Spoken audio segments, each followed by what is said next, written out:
I was zipping up the last suitcase when my phone buzzed on the counter. At first, I didn't think much of it. I assumed it was a reminder, maybe a flight check-in or a grocery list I'd forgotten to cross off. But when I glanced down and saw Fiona's name, I felt that familiar flutter in my chest. Hope. Always hope, even after everything. The message was short.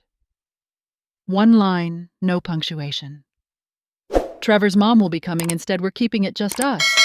No greeting, no explanation, no, sorry, Mom. Just that. Like I was a piece of extra luggage quietly left behind. I stood there for a long time, staring at the words, waiting for something else to follow. A second message maybe, some clarification or softening, but my phone stayed quiet, and the house, which had just been filled with the hum of travel anticipation, suddenly felt colder. My name is Eleanor Carter. I'm 72 years old. I have one daughter, 3 grandchildren, and a heart that has been slowly learning how to stop asking for space in other people's lives. What I'm about to share isn't a story about payback or anger. It's about how sometimes the deepest betrayal doesn't come from a scream. It comes from silence.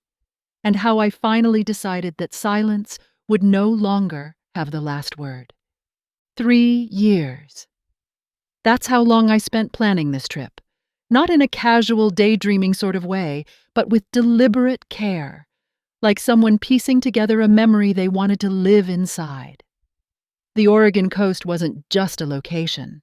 It was where Mark and I honeymooned 50 years ago, back when our legs were strong and our love still new. I had always imagined returning there with our daughter, with our grandkids, showing them the beach where their grandfather first taught me how to skip stones. When I retired, I didn't have much saved, so I started tutoring English online to foreign students, late nights, early mornings, sometimes while sipping coffee with my feet wrapped in a blanket. I sold old jewelry. I clipped coupons like religion. I moved from a 3-bedroom to a small walk-up with creaky stairs, but sunlight in the kitchen. Every little sacrifice went into the travel fund I kept in a floral notebook, where I'd log even the smallest deposits with a smile. $50 from a bonus lesson. $30 from selling my old mixer. The fund grew like a quiet promise I made to myself. I booked a beach house big enough for all of us, with a porch that overlooked the dunes and a fire pit for roasting marshmallows. I ordered custom windbreakers in each person's favorite color, embroidered with our last names on the sleeve. I even strung together little seashell necklaces for the kids, threading them by hand at night while listening to old records. It wasn't just a trip. It was a thank you. For all the years I held everyone's weight, cooked their meals, listened without interrupting, Fiona knew how much it meant. I sent her the itinerary 3 months ago, with details marked in bright yellow. I asked if Trevor's family had allergies. I asked if the kids still liked apple juice, or if they'd moved on to something else. She always said it looked great. She never once hinted I might not be included. So when that text arrived, flat, colorless, and final, it wasn't just about being excluded. It was about having my love mistaken for convenience, about realizing I had spent 3 years planning a gift for people who couldn't even send a sentence of kindness in return. Looking back, it didn't start with that text. That message was just the final brick in a long, quiet wall that had been rising for years. The signs were always there. I just told myself they meant nothing. At Fiona's wedding, I remember standing off to the side while Trevor's mother gave a long, flowery speech about their growing family. I smiled and clapped along, but when it came time for photographs, someone handed me a purse to hold. Not a camera, not an invitation to join, just something to keep out of the frame. I stood there with a bouquet of bags and jackets, watching them pose in a picture I was not asked to enter. Later, someone tagged the photo online as the new family. I clicked on it more times than I care to admit, searching for any corner of myself reflected in the smiles. Then there was Fiona's last birthday. We had all gathered at their house. The cake was from a bakery I used to frequent when Fiona was a child, but no one asked how I'd gotten it there. Trevor raised a glass to his mother, calling her the rock of our family. His father chimed in with a joke about how lucky Fiona was to have a second mom so close by. Everyone laughed. I did too, but quietly. No one raised a glass for me. No one even asked if I wanted a seat at the table or if my tea needed refilling. I wasn't invisible, not completely. I was simply background, like wallpaper, familiar, dependable, but never quite the focus. And then there were the names. Trevor never once called me Mom. He always referred to me in third person, even when I was standing right there. Fiona's mom, he'd say, as if I were a fixture rather than a presence. Fiona never corrected him. She never pushed for my inclusion. At first, I thought it was just how he spoke. But as time passed, I realized names matter. Titles carry meaning, and mine had quietly disappeared. I held on through all of it. I told myself that love was about patience, that maybe some people just weren't good at showing appreciation. I reminded myself that families are messy and complicated, and that not every wound was meant as a cut. But deep down, I started to feel it, that slow drift away from mattering, not in a loud or cruel way, just a slow, careful edging toward the margins. By the time that text arrived, it was clear. I hadn't been dropped suddenly. I had been erased carefully. I didn't respond to the text, not right away, not hours later, not even the next morning when I woke up and checked to see if maybe she had sent a follow-up. There was nothing. Just that one line. Sitting on my phone like a cold stone and a new silence stretching into the space where warmth used to be. I poured myself a glass of wine, though I didn't really want it. I just needed something in my hand, something to keep me from fidgeting with the zippers of the suitcases lined neatly by the door. Everything was ready. Boarding passes printed, passports stacked, snacks packed for the kids in labeled containers. The shells I had strung into necklaces lay in a small velvet pouch beside Fiona's favorite brand of lotion. I had thought maybe she'd smile when she found it on her pillow the first night. A small surprise from her mother. Something familiar. The house was too quiet. Usually that silence is a comfort to me, the reward for years of noise and mess. But that night, it pressed against me in a different way, as if the walls themselves were listening to my breath and wondering what I would do next. I sat on the edge of the bed for a while, Mark's photo on the nightstand facing me. It was the one from our second anniversary, taken with a shaky camera on the same beach where I had hoped to walk again with our grandchildren. His eyes, even in stillness, seemed to ask a question. Not one of pain or anger, just something simple and steady. What now? I didn't cry. That surprised me. I thought I might fall apart or at least feel the familiar sting in my chest. But instead, I just sat with the silence. It was different this time, not empty, but clarifying. I realized in that still moment that I had been chasing something that was never going to turn around and meet me halfway. I looked over at the drawer beside the bed where I kept the login details for the travel account. Everything was linked to me. The bookings, the flights, the car rental. All the emails had come to my inbox. All the confirmation numbers were mine. The trip had always been held together by my name. And in that moment, I finally understood something I had been afraid to admit for years. My presence had never been a gift they were waiting to unwrap. It had been something they tolerated, something they reshaped to fit around their own convenience. This silence, right here in my own home, didn't feel like loneliness. It felt like clarity. The next morning, I made a pot of coffee the way I always did, one scoop too strong and a splash of cream before the brew had time to settle. I stood at the window watching the street slowly wake up. A jogger passed by, bundled against the spring chill, A delivery truck rumbled along the curb. The world was moving forward, completely unaware of the shift that had taken place in my little corner of it. I carried my mug to the kitchen table and opened my laptop. The travel fund account was bookmarked, tucked neatly between recipe blogs and my old university login. It opened with a soft chime and my name glowing in the top right corner. I scrolled through the dashboard. Flights for 6, rental confirmation, villa reservation, scheduled deposits. Every reservation, every detail had been made through me. No one had once offered to manage it or even asked how much it cost. They simply assumed it was handled, that I was handled. I clicked through the tabs one by one and paused before each confirmation, not out of doubt, but out of a deep, deliberate steadiness. The villa, set on the dunes just north of Cannon Beach, was fully refundable until midnight. I canceled it. The car rental, an 8-passenger van meant for all of us, was next. Canceled. I moved on to the airline, where the flights had been booked using my points and prepaid cash. I selected the option to withdraw the value into credit under my name. It would take 3 to 5 business days. That was fine. I wasn't in a rush anymore.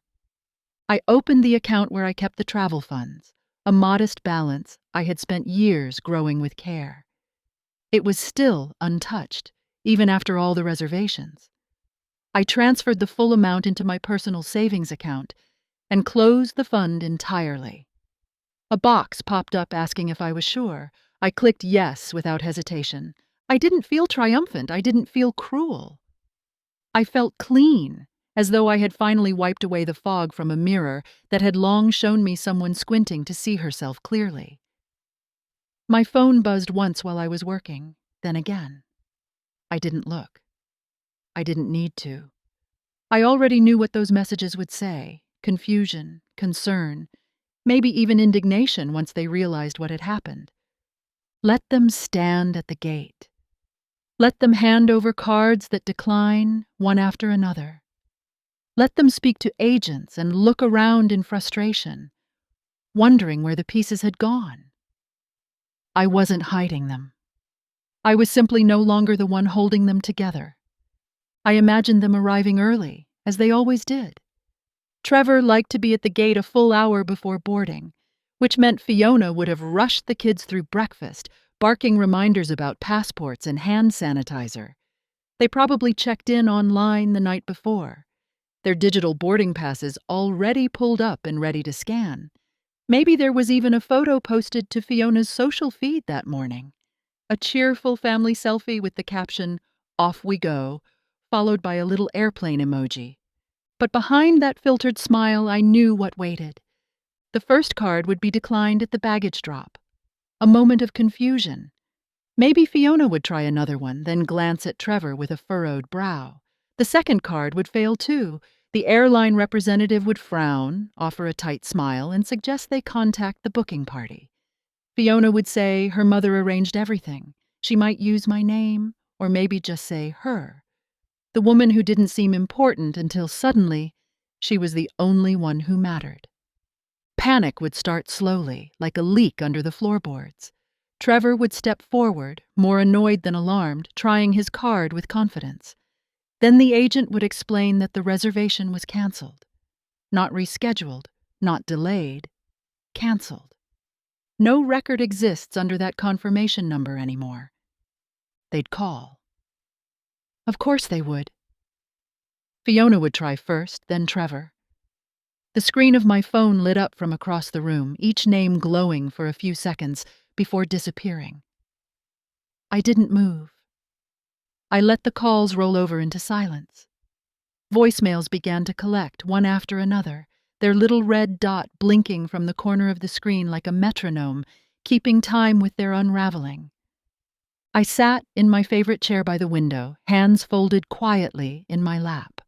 The morning light stretched across the floor in soft gold streaks.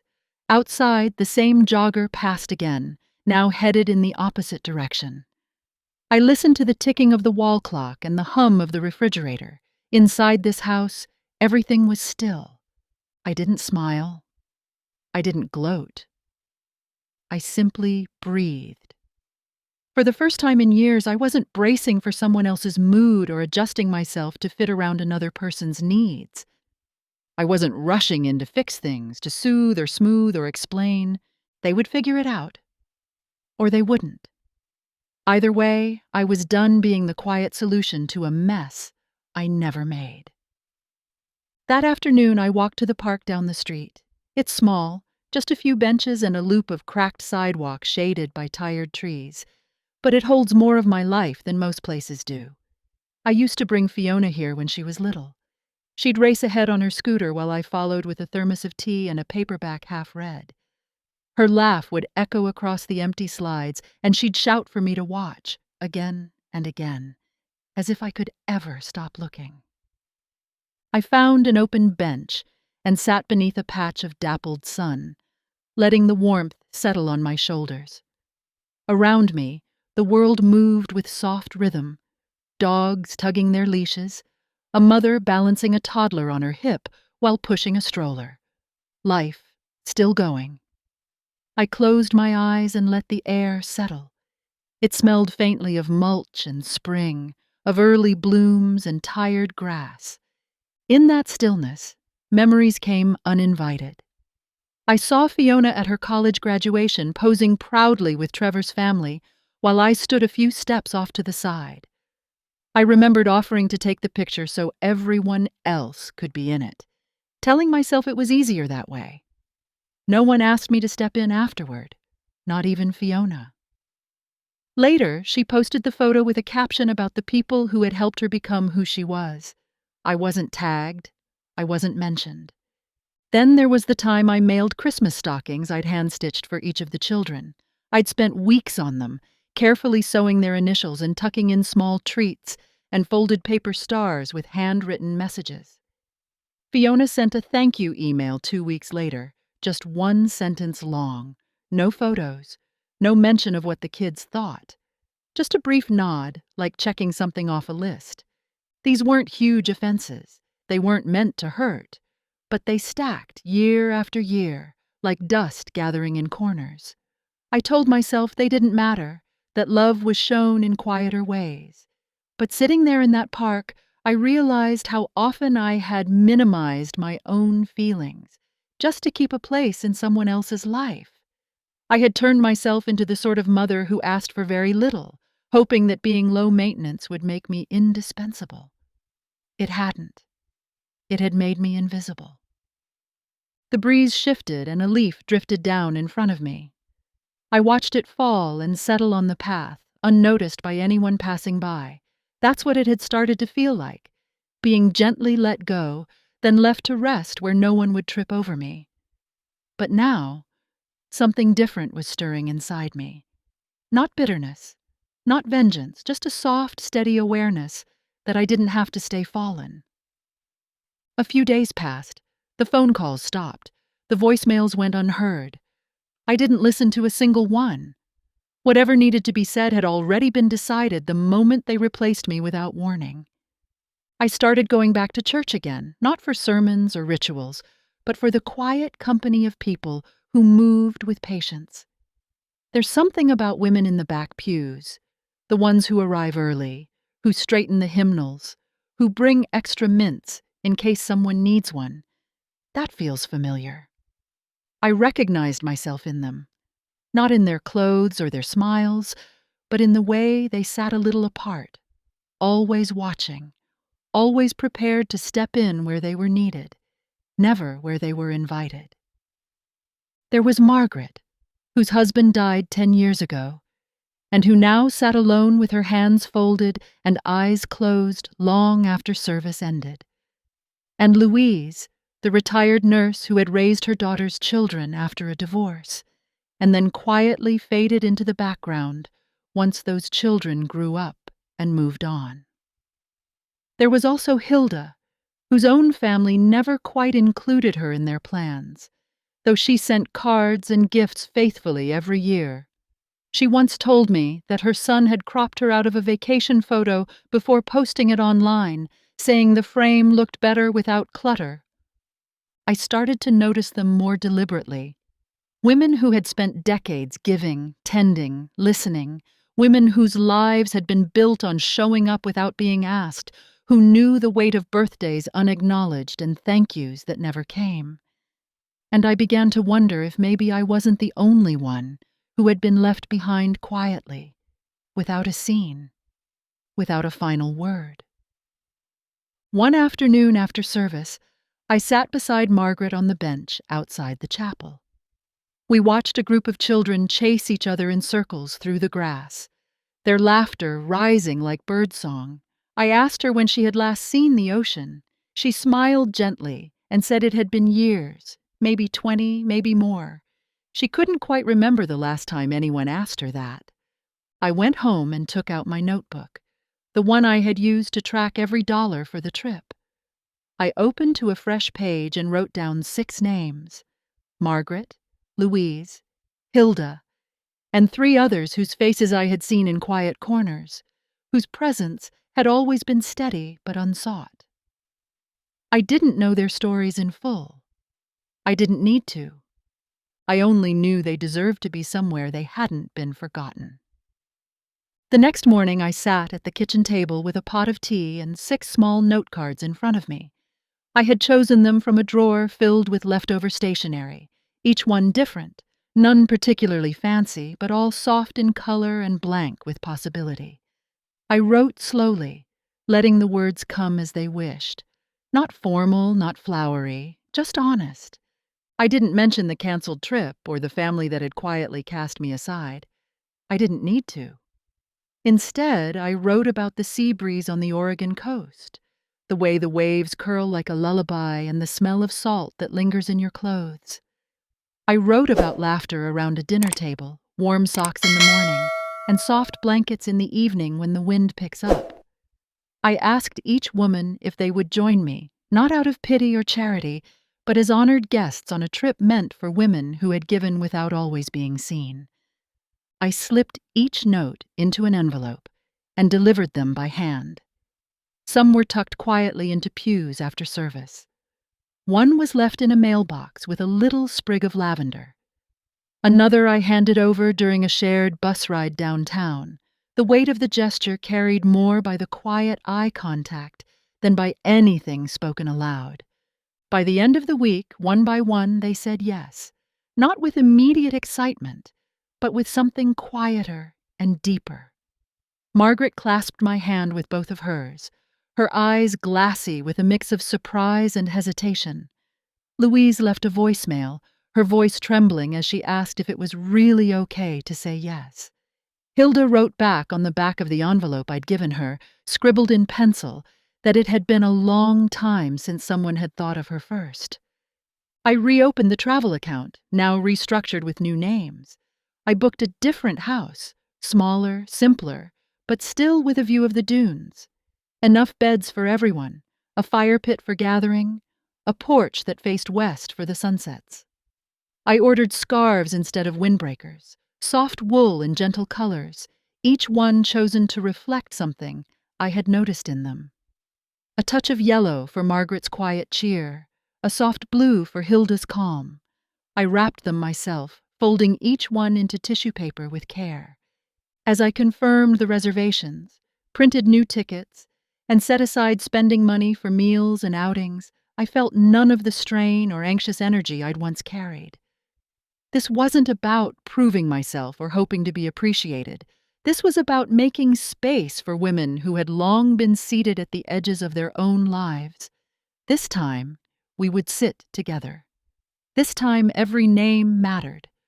The morning of our departure, the air was cool and clean. I woke before the sun and moved through the house with a kind of reverence, making sure everything was packed and prepared. There was no tension, no last-minute scrambling, just a quiet certainty that everything was exactly as it should be. We met at the church parking lot where the shuttle van waited. I had hired a driver to take us to the airport, not out of extravagance, but because I wanted these women to start their trip without the burden of figuring anything out. When Margaret arrived, she held her purse with both hands, and looked at me with disbelief, as though some part of her still expected the invitation to be a mistake. Louise wore her best coat, buttoned neatly. Her shoes shined as if this were a job interview. Hilda had a small suitcase with a ribbon tied around the handle, the kind that used to be tied in a child's hair. The others arrived in similar silence. No one spoke much at first, just soft greetings and shared glances that said more than words could. When they stepped into the van, I watched their expressions shift. A kind of loosening, as if for the first time in a long while they weren't bracing to be overlooked. The flight was smooth, the kind that barely leaves a memory, except for the steady hum of the engine and the occasional squeeze of a hand during landing. When we stepped out into the coastal air, it hit me like a forgotten song. The scent of salt, the cool dampness in the breeze, the distant sound of waves pulling against the shore. It was all still there, waiting. The house I had chosen wasn't grand, but it was warm and welcoming. A wraparound porch with wooden rocking chairs, a fireplace that crackled on cue. Each woman had her own room, with fresh linens and a little welcome basket placed on the bed. Inside each was her scarf, folded gently, along with a handwritten note. I didn't say much in those notes, just a few lines to acknowledge what had gone unseen for too long. That first evening, we sat on the porch wrapped in our scarves, sipping tea and listening to the wind. No one rushed to fill the silence. It settled around us like an old friend. There was no need to perform, no roles to play. We were simply there, present and equal, each woman carrying her own quiet strength into the space without asking permission. It was not loud joy, not the kind that erupts in laughter or song. It was something steadier, a sense of being gently held, finally, in the company of others who understood what it meant to have been essential, yet unacknowledged. And for the first time in a very long while, I felt no need to apologize for taking up space. On the second morning, I woke before the others and slipped outside with a thermos of tea. The sky was a deep gray, the kind that promises light just beneath the surface. I walked barefoot across the damp porch and down the steps toward the dunes, the sand cool and grainy under my feet. The ocean stretched out before me, endless and rhythmic, just as I remembered it from that honeymoon decades ago. Back then, Mark had taken my hand and led me into the shallows, laughing as the water soaked our pants. We were young and broke, but those waves had felt like wealth. That morning I walked alone, but not lonely. I whispered a quiet thank you to the wind, unsure whether it was meant for the sea, for Mark, or simply for time itself. By midday, the house had woken. We carried chairs and blankets down to the beach. Someone brought sandwiches. Someone else, a bag of apples. Louise had packed peanut brittle, the kind her mother used to make. We passed it around like communion, each bite connecting us to someone or somewhere we had once loved and lost. In the afternoon, we walked along the shoreline. No one rushed. Margaret picked up small stones shaped like hearts. Hilda hummed under her breath, a song without words. I watched their faces soften in the wind, watched them shed the stiffness that years of quiet disappointment had carved into their shoulders. That evening, as the sky turned lavender and the breeze cooled, we gathered in a circle on the porch with small candles I had brought from home. Lavender-scented, simple tea lights, one for each of us. I asked only that we light them with intention, in honor of something long buried, but still beating. Louise lit hers first, murmuring the name of a sister she hadn't spoken to in years. Margaret lit hers for a version of herself she'd nearly forgotten. Hilda didn't say anything, just closed her eyes and let the flame flicker in the space between her palms. When it came to me, I thought of all the times I had been present but unnamed, generous but erased. And I lit my candle not for the pain of that, but for the woman who had finally stopped asking to be seen and started seeing herself. The wind brushed against us but did not take the flames. We sat there in silence, 7 women with soft scarves and weathered hands glowing in the dusk. It was not a ritual. It was a return. And in that light, I felt not just whole, but holy. That night we gathered around the dining table, our cheeks still flushed from the wind, and our clothes carrying the scent of salt and smoke. The kitchen had been filled with small hands helping, Louise peeling vegetables with the precision of someone who had cooked for many, Margaret stirring soup with quiet concentration, and one of the others arranging place settings with mismatched napkins that somehow looked beautiful when laid out side by side. There was no speech, no formal toast at first. Just the soft clatter of spoons, murmurs of appreciation, and the occasional sound of someone laughing at something they hadn't meant to say out loud. It was easy, the kind of ease that comes when no one is trying to impress, when you are simply allowed to be. After the plates were cleared, we lingered.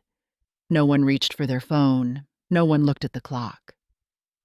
I poured tea into mugs and passed around a tin of shortbread I had brought from home.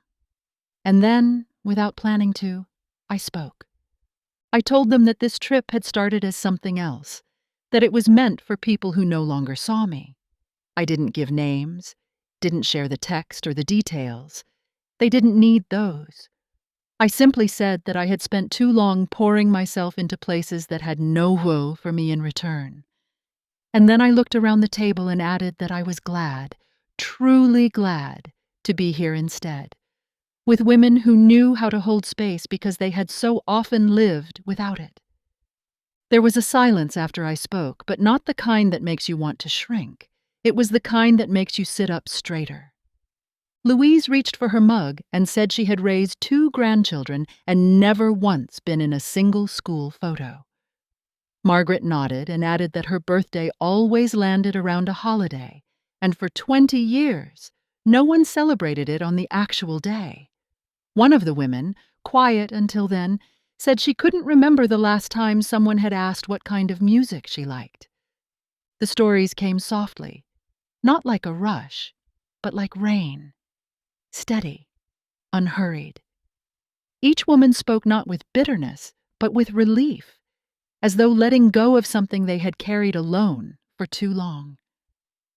When the table grew quiet again, I looked around and saw faces that had shifted, not in shape, but in presence. We were no longer background characters in someone else's life. We were the whole story, sitting together in a house by the sea, full from a meal we made with our own hands, in a space where every voice was heard and every seat was earned.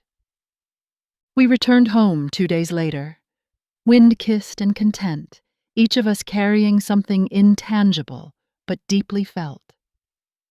The trip had ended, but the stillness within me had not. It lingered, calm and full, like the ocean after the tide pulls back. On the second morning back, I opened my laptop to check my tutoring schedule. Tucked between lesson reminders and a grocery receipt was a new email from Fiona. The subject line read, "About the trip." No greeting, no warmth. Just a line meant to look neutral, but already frayed at the edges. She didn't ask how I was. She didn't mention the trip they never took, or the confusion at the gate, or the dozen missed calls I had never returned. Instead, she wrote to ask if I could refund the deposit Trevor had given me. She said it plainly, as if this were a business transaction, as if my role was still, in some way, service. I read the email once, then I read it again, more slowly. There was no apology, no reflection, just a request dressed in politeness, wrapped in the kind of casual tone that tries to pretend nothing unusual has happened. I did not respond. Not because I was angry, although I had every reason to be, and not because I wanted to teach a lesson or deliver a punishment. I didn't reply because there was nothing left to say. The silence between us had already spoken more truth than any email ever could. Closing the laptop, I sat back in my chair and let the quiet return. Not the kind of silence that waits for a reply, but the kind that holds a boundary. For the first time, I didn't feel obligated to explain myself or soften someone else's discomfort. I didn't feel the need to make things easier for people who had made things difficult for me. I had spent years believing that love required endless understanding, that motherhood meant always being the one to bend. But love without respect is not love. And giving without gratitude eventually hollows you out. So I let the email sit, unread again and again, until it sank beneath the new messages that slowly arrived in the days that followed. Messages from the women who had gone on the trip. A photo of Margaret's grandchildren wearing shells she'd brought back. A thank you card from Louise with pressed wildflowers inside. Hilda's handwritten note that simply said, "You reminded me I still matter." No reply was needed for Fiona's message. My decision had already been made long before the email ever arrived. A few days later, I stood in my hallway with a small stack of photographs in my hands. I had printed them at the corner shop, just the ones from the trip that felt most alive. The 7 of us wrapped in scarves on the porch, Hilda smiling at something just off camera, Louise laughing so hard her eyes were nearly closed. There was one of me, too, sitting in the sand with my arms around Margaret, and another woman whose name most people in our community still didn't know. But in that photo, she was centered, seen. I chose a frame from the box in the hall closet. It used to hold a family photo from a Christmas long past, one where I had been cropped to fit the background tree. I removed it without hesitation and slid in the picture from the beach instead. The women looked back at me, not as guests, but as equals. It was the first photo I had ever framed that didn't try to convince someone else I belonged. It simply showed that I did. I hung it in the entryway, right by the door where Fiona's children once kicked off their shoes without saying hello, where Trevor had passed by me with distracted nods and empty hands. The hallway didn't feel heavy anymore. It felt honest. Sometimes I still think of Fiona, not with bitterness, but with a kind of distant ache, like the way a healed wound might tighten in the cold. I don't know if she understood what she did, or if she ever truly will. I've stopped trying to answer that question. Some clarity arrives not with confrontation, but with letting go. I still send birthday cards to the grandchildren. I don't expect responses. They are not for acknowledgement. They are reminders, to them, and maybe still to me, that I once gave fully, even when I wasn't received. But I no longer write the return address. I no longer chase recognition. The house feels different now. Warmer, lighter. I host dinners sometimes, nothing formal, just soup, fresh bread, and quiet laughter, shared with the women who once sat quietly behind the scenes of their own stories. We are not trying to recover what was lost. We are building what was missing. In the end, I didn't vanish. I chose absence, not as retreat, but as a boundary. A clear, necessary space between what I gave and what was taken for granted. It wasn't revenge. It was remembrance of myself. And for the first time, my absence was not accidental.